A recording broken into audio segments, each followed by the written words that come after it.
Oh, this is Jeff for the Clickteam, and today we're going to be building a game called Chicken Wings.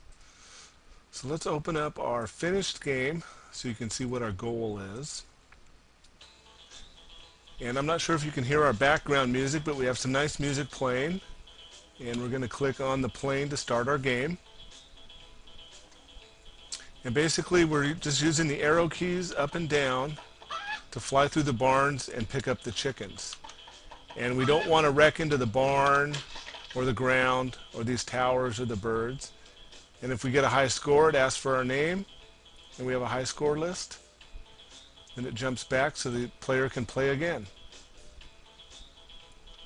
So that's basically our game, and it's just these 3 frames. So let's close this down and do a new application. And I'm going to call this application Chicken Wings.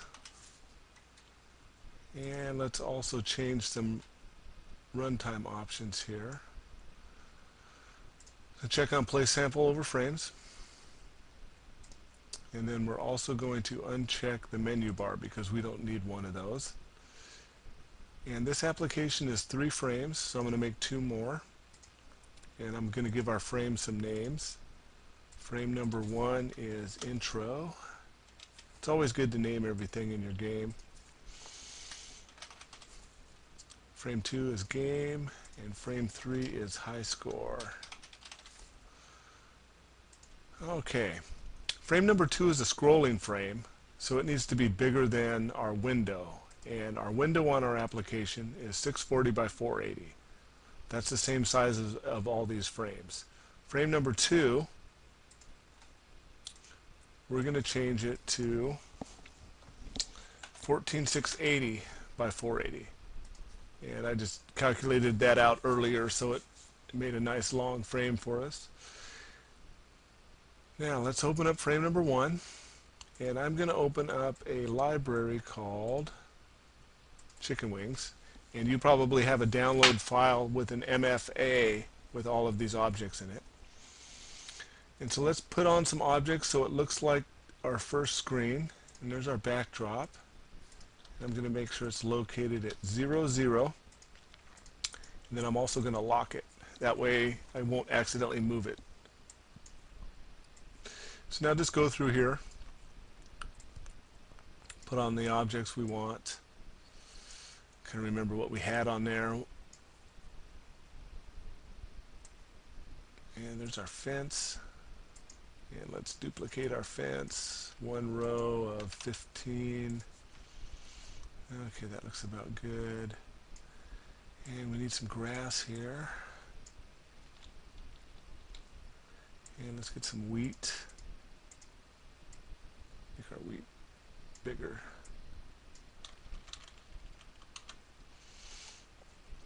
Okay, let's put a cow out here. And we need our barn.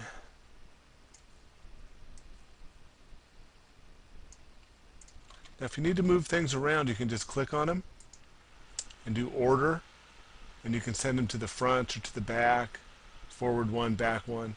Basically what we want on this first frame is we want our barn to make sure it's at the front, because the plane's going to fly behind it.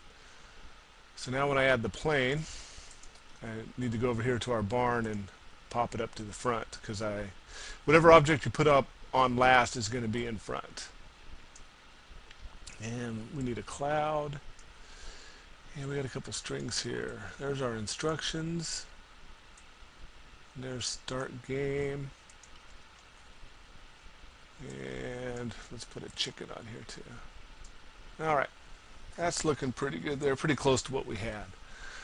So let's click on our instruction arrow, and we need to adjust its properties. I want to give it a semi-transparent ink effect and about 75 on the coefficient. That's looking pretty good. Need to put a movement on our plane, and I'm going to add a new movement. So this is going to be movement number 2, and it's going to be a path, and I'm just going to kind of follow the instruction arrow here. and right out past the barn. That looks good right there.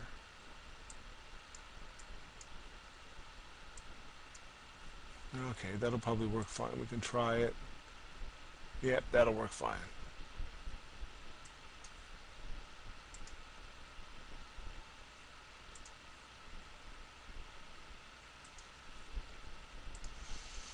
Okay, our bird needs a movement also, and it's just going to be movement 1. We're going to edit that to be a bouncing ball.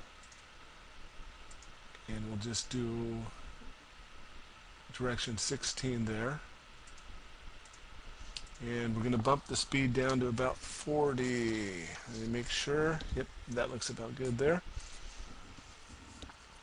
Alright, I think we're ready to do some programming on this. So switch over to our event editor. And we're going to do a start of frame event condition. And we're going to sample, play and loop sample. And with your MFA and graphics, you should have got 4 wave files. And I'm just going to use background music. And I'm going to do a 0 for continuous loop. And I want to add a second condition here. Sound samples is a specific sample not playing. And I'm going to select background music. So if for some reason if background music stops playing, when we get back to this frame it'll start again. Just kind of a little safety. Okay, the next thing we're going to do is when the user clicks in the vicinity of the plane, it's going to fly along the path. When it gets to the end of the path, it's going to jump to frame number 2 and start the game. So we're just going under the mouse and keyboard. User clicks within a zone. Leave all those by default. I'm just going to move our zone over. So it's just around the plane and the start game text. I didn't want to do an object because I didn't want to have to make the user exactly click right on the plane. I figure if they're anywhere close to the plane, they want to start the game. Okay, we have a couple things we want to do here. Well, just one thing for right now is start that plane moving. So there's our plane. Movement, multiple movements, select movement, number 2, and movement start. Okay, now we need to detect when the